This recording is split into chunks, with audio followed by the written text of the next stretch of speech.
Começando aqui a live especial sobre a atualidade de São Francisco de Sales. Aproveitando que hoje é o dia dele, dia 24 de janeiro, para poder trocar essa ideia com vocês. Esse ano, além de tudo, de ser um dia que estamos celebrando ele hoje, neste ano de 2022 nós celebraremos os 400 anos de sua morte. Então, o quarto centenário de que São Francisco de Sales é nosso intercessor junto de Deus lá no céu. Então, para hoje eu resolvi fazer esta live comemorando o dia dele, falando sobre a atualidade dos ensinamentos e do testemunho dele. E tô com uma tendência a, quem sabe, aproveitar que esse ano, então, do quarto centenário da morte dele, os 400 anos, para fazer talvez mais lives, aproveitando as lives para gerar depois podcast e mais coisas sobre a espiritualidade de São Francisco de Sales, bispo de Genebra e doutor da igreja. Então a minha ideia é essa, aproveitando hoje o dia dele para falar um pouquinho sobre a atualidade daquilo que ele deixou para nós, de testemunho, de ensinamento, fazer disso também depois, áudio para o meu podcast. Se Deus quiser, semana que vem, fazer uma live especial 31 de janeiro, dia de Dom Bosco, sobre a relação entre Dom Bosco e Francisco de Sales. E se as coisas se encaminharem bem, por que não fazer então sempre às segundas-feiras lives de espiritualidade salesiana? Vamos ver se dá certo. E daí eu faço as lives e depois disponibilizo também nos outros meios. Para começar hoje, quero já dar boa noite para todo mundo que está chegando. E sem demora e sem perda de tempo, queria convidar vocês para juntos fazermos a oração, que é a oração dedicatória que está aqui no livro Filoteia, de São Francisco de Sales. Logo no começo do livro, para falar bem a verdade, é antes do começo do livro, porque é na página anterior à parte 1, ao início da parte 1. Então eu quero fazer com vocês essa oração para a gente começar a live de hoje, esse episódio, e quem sabe então sendo o início de uma série de espiritualidade salesiana. Vamos ver como Deus nos conduz e o quanto vocês acham que isso pode ser bom, importante, edificante para vocês. E daí eu vou me esforçando para estar junto sempre, beleza? Então vamos à oração. Em nome do Pai, do Filho e do Espírito Santo. Amém. Ó doce Jesus, meu Senhor, meu Salvador e meu Deus, aqui me tendes prostrado diante de vossa majestade, para oferecer e consagrar este escrito à vossa glória. Vivificai com vossa bênção as palavras que contém, a fim de que as almas, para quem as escrevi, possam delas retirar as inspirações sagradas que lhes desejo, e particularmente as de implorar em meu favor a vossa imensa misericórdia. Não se dê o caso de que, mostrando aos outros o caminho de piedade neste mundo, venha eu a ser eternamente reprovado e confundido no outro. Antes, pelo contrário, em companhia deles, quero vir a cantar por todo sempre, como hino de triunfo, a expressão que de todo o coração, em testemunho de fidelidade, no meio dos perigos e vicissitudes desta vida mortal, viva Jesus, viva Jesus! Sim, Senhor Jesus, vivei e reinai em nossos corações pelos séculos dos séculos. Amém, assim seja. Então, amém, assim seja. Que estejamos unidos a São Francisco de Sales espiritualmente neste momento, sob a intercessão dele, a partir dessa oração que ele fez, de que os ensinamentos dele servissem para a salvação das nossas almas, para as almas daquelas pessoas que teriam acesso ao conteúdo que ele estava publicando, e também que nós possamos contar com a intercessão dele neste momento, nos iluminando, nos ensinando sobre tudo aquilo que é parte do legado que ele deixou para nós. Eu não vou ficar aqui falando muito sobre a vida, de modo, realmente contando a biografia de São Francisco de Sales, porque para isso, tanto aqui no meu IGTV quanto no meu podcast, já tem 2 lives inteiras, então mais de 2 horas falando sobre a vida dele. Quem quiser pode conferir lá. Então hoje eu queria falar mais sobre a atualidade daquilo que eu vejo, do testemunho de vida dele, das obras dele, em vida, que ele deixou para nós. Mas só para contextualizar. São Francisco de Sales nasceu em 1567, então século XVI, momento ápice ali da reforma, a igreja na contra-reforma, de modo especial na região que ele viveu, a contra-reforma ali contra os calvinistas, que tinham depredado igrejas, assumido igrejas, tinham tentado aniquilar a fé católica da região de Genebra. E a diocese a qual Francisco de Sales pertenceu, né, durante toda a sua vida, foi a diocese de Genebra. Desde quando ele era criança, jovenzinho, até adulto e bispo, ele sempre esteve na diocese de Genebra. Então isso é algo que toca muito a realidade dele. E uma coisa aqui que já é um primeiro ponto que eu quero trazer daquilo que é a atualidade, do quanto nós podemos aprender com o que ele viveu lá no século XVI e XVII, que a gente pode aprender hoje. É a questão de saber conviver com o que é diferente, não de modo indiferente e nem de modo intolerante. Muitas vezes o que eu percebo hoje, né, nós vivemos as situações múltiplas de polarização e a gente tem aquele risco, né, de dois comportamentos sempre que são os seguintes. Ou eu já fico, meu Deus do céu, não é possível que fulano pense diferente de mim, não é possível que tal pessoa pense assim, tenha esse posicionamento, eu não tolero a diferença. Mas também há o risco, que na minha opinião é igualmente errado, de eu ser indiferente ao outro. Falar, azar dele, mano. Deixa ele vivendo na mentira, deixa ele vivendo no pecado, cada um, né, com seus problemas, vou cuidar da minha vida, eles que se virem. O que não é bom, ao meu ver, também. Então a gente corre muito esse risco hoje, de por um lado a gente se preocupar tanto com o que o outro pensa, que a gente quer que ele pense igual a nós e a gente não tolera a diferença. E por outro lado a gente fala, azar do outro, deixa ele no erro, deixa ele pensando o que ele quiser, não tem nada a ver com isso. E o que nós podemos aprender de São Francisco de Sales neste contexto? Ele viveu, como eu disse, né, uma situação de bastante conflito religioso, muito conflito mesmo, conflito inclusive físico, não só intelectual ou teológico ou filosófico apenas.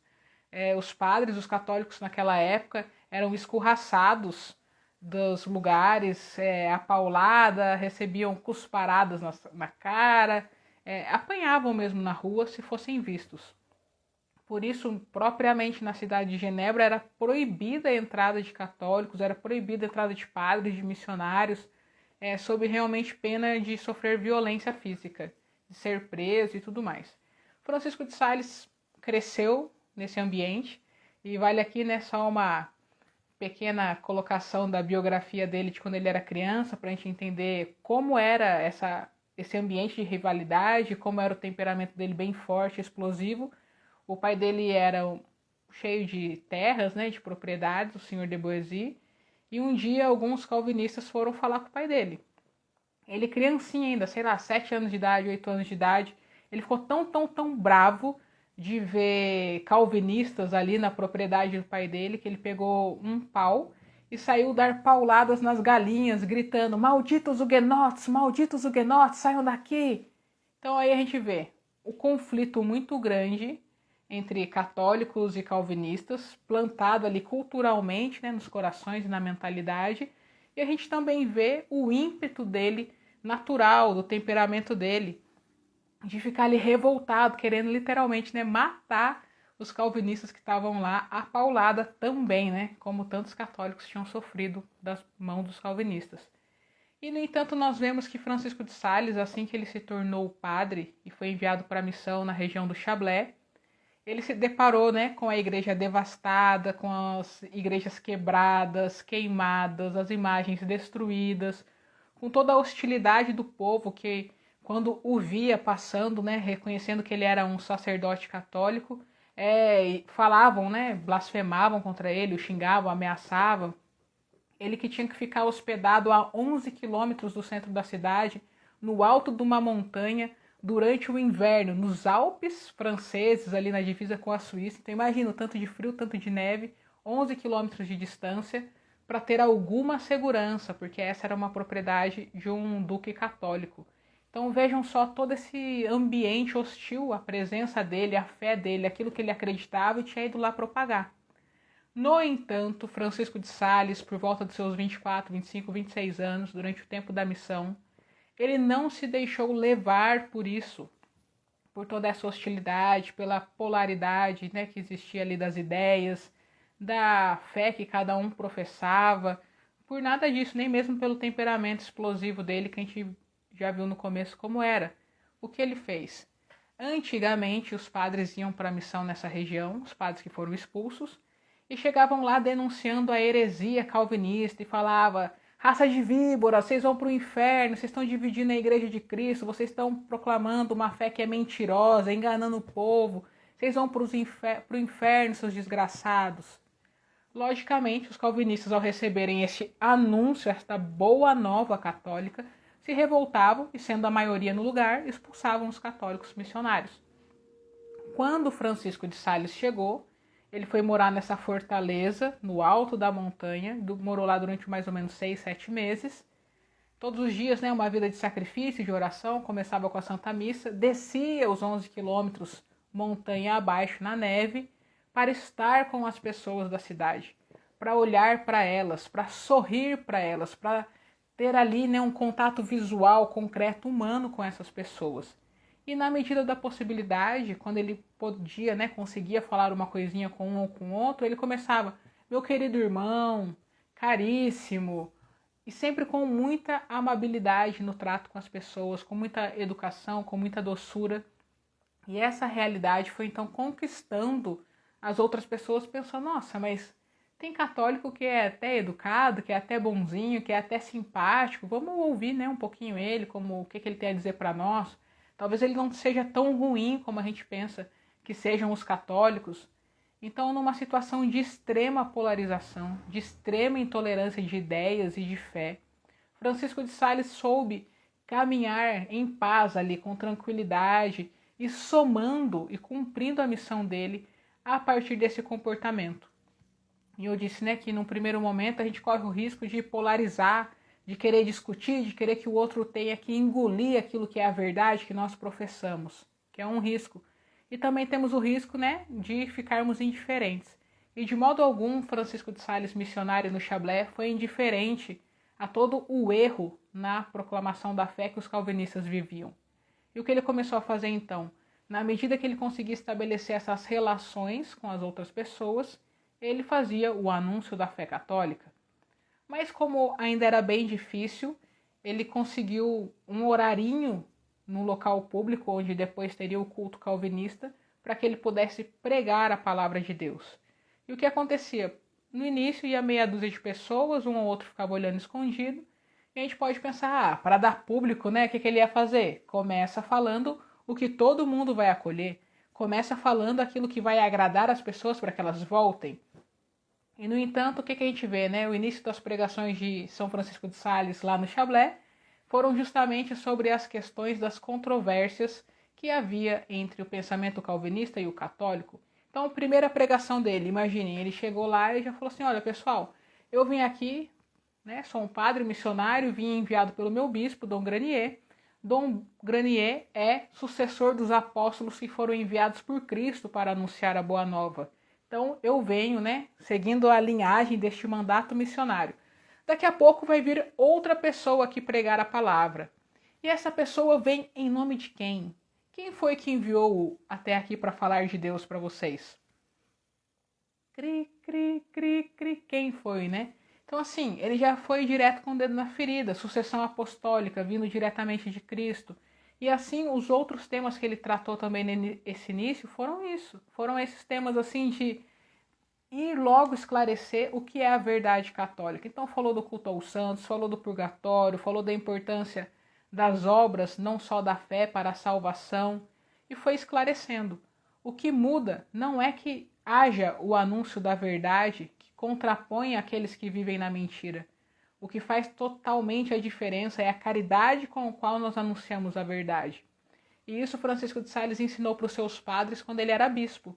Ele falou, olha, se vocês querem ser ouvidos nos sermões de vocês, se vocês querem que o povo realmente ouça aquilo que vocês têm a dizer, não digam simplesmente por dizer. Não digam porque vocês têm a razão, porque vocês têm o conteúdo que é certo e tudo mais. Não. As pessoas precisam entender que o conteúdo que você está expondo é para o bem delas, é para a salvação da alma delas. Você não está falando para mostrar que você sabe, você não está falando para jogar um peso na vida do outro, você está dizendo para salvá-la. E aqui eu contraponho aquilo que é um ditado, né? Eu vou falar a verdade, doa quem doer. Mas, gente, a verdade tem que machucar?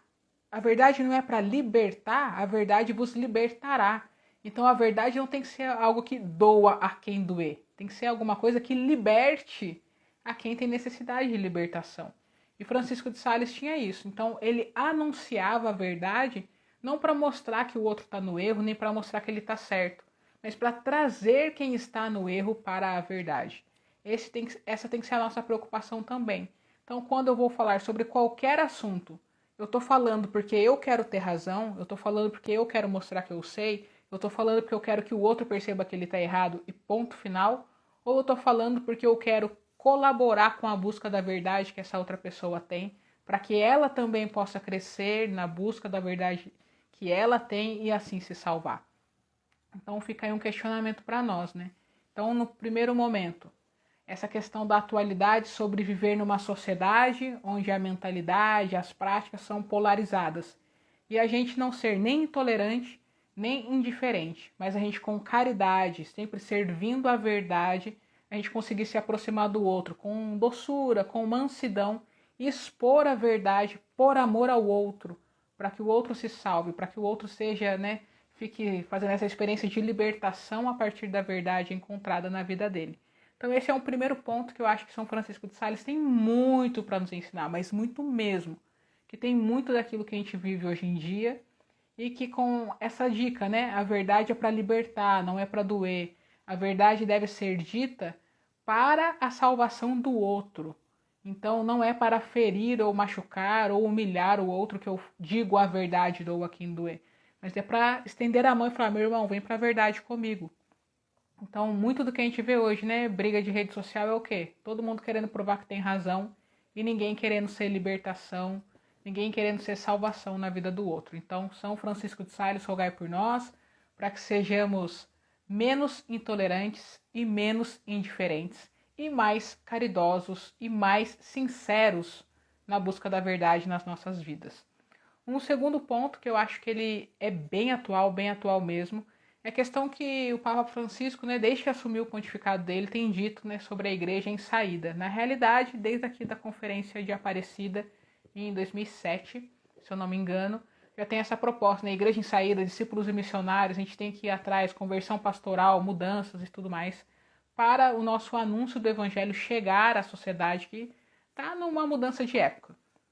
E é muito interessante que Francisco de Sales também viveu numa época de mudanças, né? Então ali tinha acabado o Concílio de Trento fazia pouco tempo, estava tendo a Reforma Protestante, a Contra-Reforma Católica, muitas mudanças na sociedade de modo geral, não só o interno da igreja. E ele se viu nessa situação de mudança. E como foi que ele se colocou aí nessa realidade? Ele se colocou em saída, ele não ficou parado em si mesmo ou na realidade na qual ele estava inserido, mas ele foi ao encontro do diferente, ele foi levar aquilo que ele podia, ele esteve em contato com os outros. Então aquilo lá que o Papa Francisco fala, né, a gente tem que ter pastores na igreja que tem um cheiro de ovelha. Francisco de Sales teve muito o cheiro de ovelha. Então, né, só para ter uma noção, quando ele foi missionário, então ele já estava ali indo ao encontro das pessoas, plenamente em saída. E logo que ele foi ordenado padre, na primeira reunião dele com o clero ali da Diocese de Genebra, ainda como padre recém-ordenado, quando era falado sobre a retomada de Genebra, quando era dito, né, sobre precisamos reconquistar o terreno católico, reconverter ali as pessoas, trazer de volta para a nossa fé e tudo mais, ele se colocou diante de todos e falou: olha, meus irmãos, a gente tem que fazer isso sim, é verdade, mas o modo como nós faremos, as nossas armas utilizadas devem ser a caridade, deve ser a santidade, porque se as pessoas incorrem no erro de hoje estar buscando a heresia calvinista, é porque elas não encontraram na Igreja Católica, da nossa parte, um testemunho de santidade e um anúncio, como deveria ser feito. Então, em primeiro lugar, vamos reformar as nossas vidas, para então transformar o nosso anúncio. E a partir disso, ele foi ao encontro daqueles que estavam no erro. Então, primeiro momento de saída de Francisco de Sales ao encontro dos outros. Mas também eu queria ressaltar o modo como ele atuou, a atuação dele como bispo. A Diocese de Genebra, naquele tempo, embora ele fosse proibido de entrar na cidade de Genebra, porque era católico, ele ainda manteve, né, a sede teórica, no nome, né, nominal, da Diocese como Diocese de Genebra, embora a cátedra dele, onde ele governava a igreja, fosse na cidade de Annecy. Então, o que aconteceu? A diocese dele tinha mais de 400 comunidades, mais de 400 paróquias. E nos anos dele de bispo, ele visitou todas as comunidades, todas as paróquias. Ele foi para todos os lados. E pensem vocês que a gente está falando do ano de 1600, mais ou menos, vamos dizer aí na média, né? Início do século 17. Pensem como era viajar nesse tempo. Agora, pensem que ele tinha que viajar neste tempo nas montanhas. Pensem que ele estava na região de Genebra, que é lá a região da Suíça. Ali a divisa com a França, os Alpes, né, franceses e suíços. Então, muita montanha alta, inclusive lá naquela região que está o monte, né, famoso, Mont Blanc e tudo mais. Então, aquilo que a gente vê em filme, aquelas montanhas altas com neve lá no topo e tudo, era a região da diocese dele. E o empregado que o acompanhava, né, durante todas as viagens, fala assim que tinha lugar que o cavalo não conseguia subir, chegar. Que eles tinham que deixar o cavalo no meio do caminho e eles iam engatinhando para passar embaixo da fenda de algumas rochas para conseguir subir em um lugar ou outro. Então imagina o ardor missionário, o quanto ele estava em saída, indo ao encontro daqueles que tinham necessidade. Isso é uma primeira coisa. Uma outra coisa dele enquanto igreja em saída é que ele foi realmente assumindo tudo aquilo que o Concílio de Trento tinha proposto como reforma para a igreja naquele momento. Então, as pequenas mudanças de um clero que estava ali junto com o povo, da formação nos seminários, de catequese, e tudo isso ele foi implementando na diocese dele. Então, isso é algo também que é bem interessante. Outra coisa que eu citei agora, né, a questão da catequese. Estamos até na semana, né, que está sendo bastante divulgada, o Papa Francisco concedendo o ministério, né, de catequista para os leigos e tal. É interessante notar que o Concílio de Trento propôs para a igreja, pediu isso, né, que houvesse uma catequese para as crianças, que o movimento catequético acontecesse de uma forma melhor. Para quê? Para que as pessoas, conhecendo a própria fé, não incorressem, né, em aderir aquilo que era o erro, a heresia protestante. Só que o que aconteceu, muitos foram os bispos e os padres que não aderiram àquilo que o Concílio de Trento tinha proposto. Afinal, gente, dá trabalho, né? Começar a catequizar o povo, nossa, que trabalheira que vai me dar. Não aderiram. Francisco de Sales era bispo e começou a implementar na diocese dele. Teve alguma resistência, muitos padres não quiseram. E o que então ele fazia? Ele próprio, o bispo do lugar, reunia-se com as crianças para dar catequese semanalmente. Alguns dias ele reunia com as crianças da igreja, fazia teatrinhos, né, encenando o catecismo ali, as perguntas para o esclarecimento da fé. Outras vezes ele pegava o alaúde dele, que é um instrumento musical ancestral do violão, por assim dizer, ia cantando e tocando as músicas que ele próprio tinha composto para poder catequizar as crianças. E às vezes ele saía também pela cidade com uma criançada atrás dele para ir no bosque, para ir num lugar mais agradável, para ter um momento de catequese, às vezes também de brincadeiras, como se fossem quiz, sabe? Pergunta e resposta sobre a fé, valendo prêmio e tudo mais. E o que aconteceu? Os pais das crianças começaram a se interessar pela catequese, e quando era em lugar público, tinha a rodinha do bispo com as crianças, e de longe a arquibancada dos pais acompanhando toda a catequese que o bispo estava dando. Então, ele foi muito empenhado nessa questão da catequese.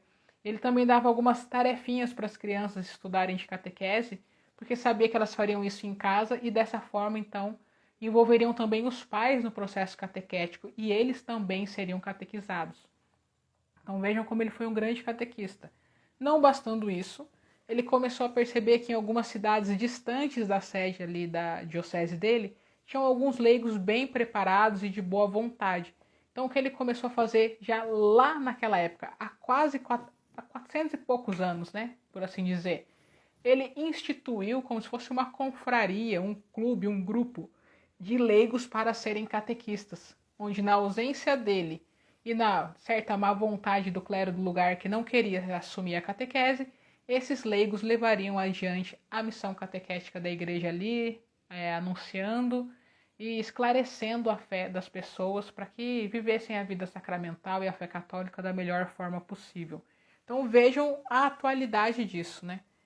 O Papa, esses dias, está dando, né, conferindo o ministério catequético para leigos.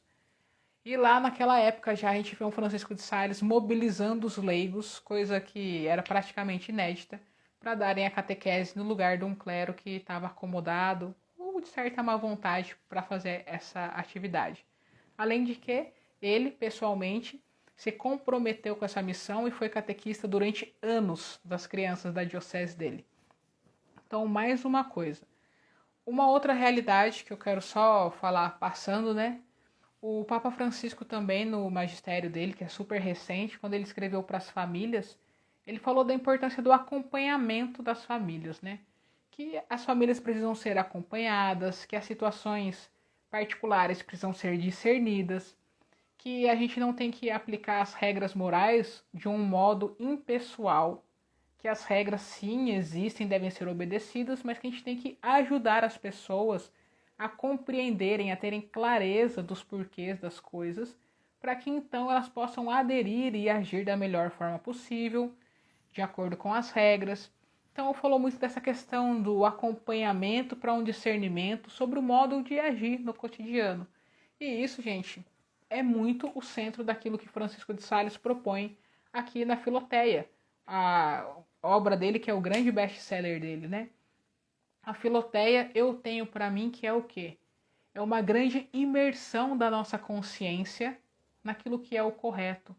É um mergulho realmente da nossa mente na mentalidade de Deus, para a gente conseguir discernir no nosso cotidiano o que agrada a Ele e como nós podemos amá-lo mais e melhor. Então, assim, a experiência que eu faço de Filoteia, mais do que eu ouvi alguém dizendo, é do quanto ela forma a nossa consciência, do quanto a gente é acompanhado por Francisco de Sales nesse processo de maturidade para a gente conseguir discernir na nossa situação concreta de cada dia o melhor modo de nós podermos então aderir àquilo que é proposta de Deus para nós numa vida de santidade, numa vida de devoção. Então eu acho bem interessante que o Papa recente, né, o Francisco de agora, tenha dito e diga sempre sobre a importância de viver uma vida num estilo de discernimento. O discernimento não é um momento da minha vida que eu tomo uma decisão, mas eu tenho que ter um estilo de vida que é o discernimento. E se nós não tivermos a nossa vida com uma consciência que rege, né, as nossas ações nela, uma consciência moral bem formada, a gente vai se dar muito mal. Então é necessário, para que a gente viva o estilo de vida de discernimento que o Papa Francisco propõe, que a gente tenha uma consciência bem formada. E essa consciência bem formada foi uma das grandes prioridades da ação de São Francisco de Sales, porque ele queria justamente o quê? Não dizer faça isso ou faça aquilo. Vá na missa, faça meditação, vá em baile, não vá em baile, tem amigos, não tem amigos, busque um diretor espiritual, não busque. O que ele quis fazer nesse livro Filoteia foi o quê? Olha, querida Filoteia, vamos pensar um pouco. Aí você vai crescer no amor a Deus, aí prejudica a sua relação com Deus ou não, no seu contexto exato, específico que você vive, a partir do movimento do interior do seu coração. O que está por trás dessa sua atitude? O quanto ela vai te aproximar ou não de Deus? Vai ser uma ocasião do crescimento do amor de Deus no seu coração? Então, o Francisco de Sales praticamente nunca vai falar faça ou não faça isso. Ele sempre vai nos conduzir a refletir e a discernir sobre o modo de nós agirmos e fazermos as nossas escolhas. Então, eu acho que isso é um grande acompanhamento que hoje nós precisamos ter e oferecer também aos outros. Olha, você não sabe o que fazer? Ok, mas vamos aprender a pensar. Vamos aprender, né, aquilo que é a lógica, a mentalidade de Deus. Vamos fazer a verdadeira metanoia, né, a conversão não só exterior, mas a conversão do modo de pensar, que é o que motiva as nossas ações. Então isso eu também acho bem interessante, que os dois franciscos, né, estejam tão em comunhão e proponham a mesma coisa para nós. Então, um acompanhamento para que a gente viva bons discernimentos a partir de uma consciência moral bem formada. E por fim, talvez uma das coisas que seja mais especial no ensinamento de São Francisco de Sales e que mais faça diferença para nós hoje é a questão do chamado universal à santidade. Hoje a gente já fala, é santo de calça jeans, nossa, Carlo Acutis, Santa Giana Beretta, Mola, santidade para todo mundo, santos leigos, santos casados, santos jovens, santo de tudo que é tipo. Só que a gente precisa se lembrar que nós vivemos já o pós-Vaticano II, que falou, né, que a santidade é um chamado para todos aqueles que são batizados. Então, para nós, a gente já cresceu com essa mentalidade. Só que lá atrás, há 4 séculos e pouco, não era assim. A santidade era sempre tida como algo para os perfeitos, né, que renunciavam ao prazer sexual, às posses dos bens, aqueles que se recolhiam nas clausuras, aqueles que professavam os votos religiosos e se doavam a Deus através da vida clerical. E Francisco de Sales, sendo bispo, nesse ambiente, ele vai dizer, olha, não é bem assim, pessoal. A santidade é para todo mundo. Porque viver uma vida devota, viver uma vida de comunhão com Deus, viver uma vida que é resposta de amor ao amor de Deus, de modo generoso, pronto, ágil, é para todas as pessoas.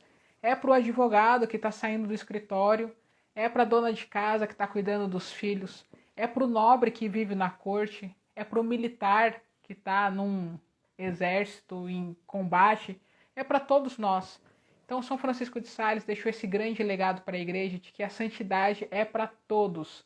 E a comparação que ele diz é que a igreja é como um grande pomar. Tem muitos tipos de árvores ali. Muitos serão os frutos. O que é importante no pomar não é que os frutos sejam iguais, mas que as árvores sejam fecundas e deem fruto.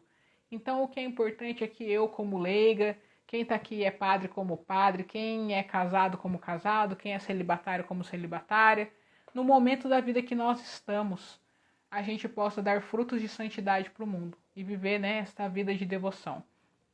Então isso é um dos grandes legados que ele deixou. Outra ideia que eu gosto de ter também nessa realidade da santidade é que ela é para todos, mas ela não é da mesma forma para a vida de cada um. Então, de acordo com o nosso estado de vida, de acordo com a nossa saúde, de acordo com o momento que nós vivemos, a gente precisa escolher as virtudes que são mais em acordo com a nossa vivência. Então, não adianta, por exemplo, eu sou leiga e neste momento eu quero viver uma vida no claustro, ou eu quero viver uma vida de mulher casada. Não adianta. Não adianta aquele que é sacerdote querer viver como leigo, como pai de família, ou um pai de família viver como um bispo. Não adianta.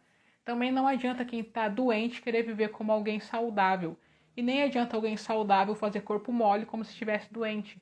Então a gente tem que olhar para todas as circunstâncias do nosso momento de vida e aí perceber como é que nós podemos dar frutos de santidade. Como é que nós aí podemos viver a verdadeira devoção. Então isso é algo muito de São Francisco de Sales. E até alguns capítulos na Filoteia falam isso. A gente precisa saber escolher as virtudes que nós queremos viver.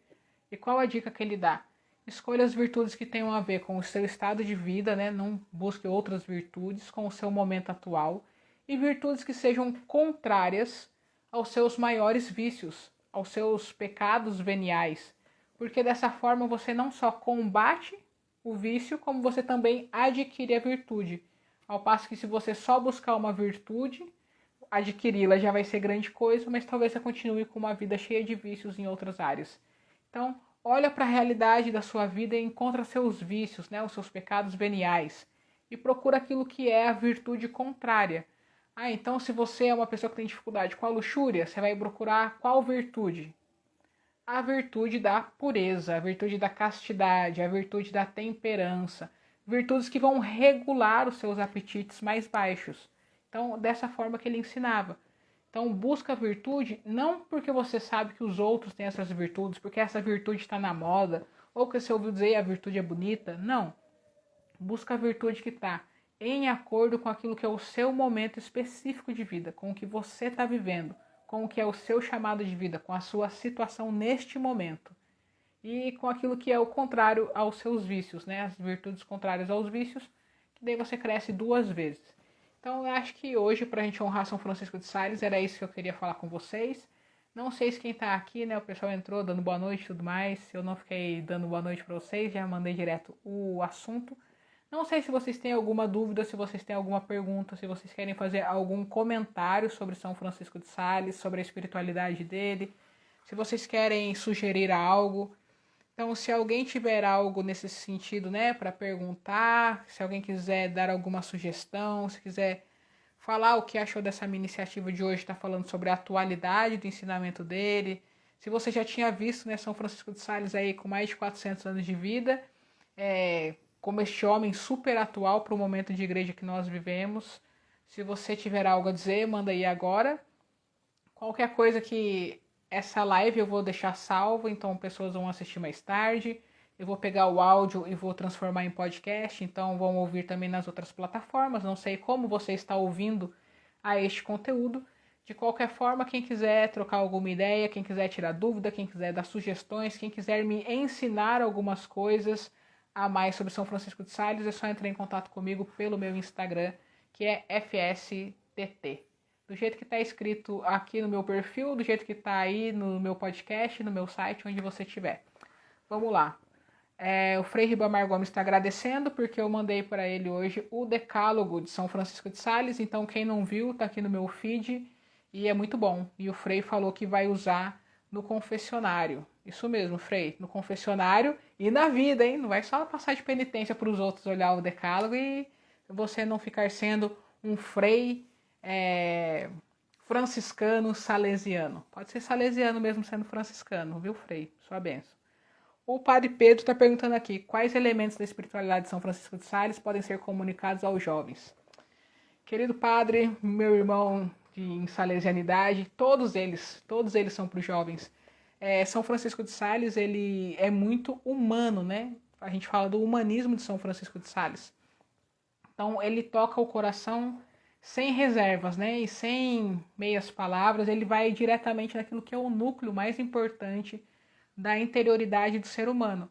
Então, os jovens têm isso também. Então, todos os elementos eu acredito que devem ser comunicados aos jovens.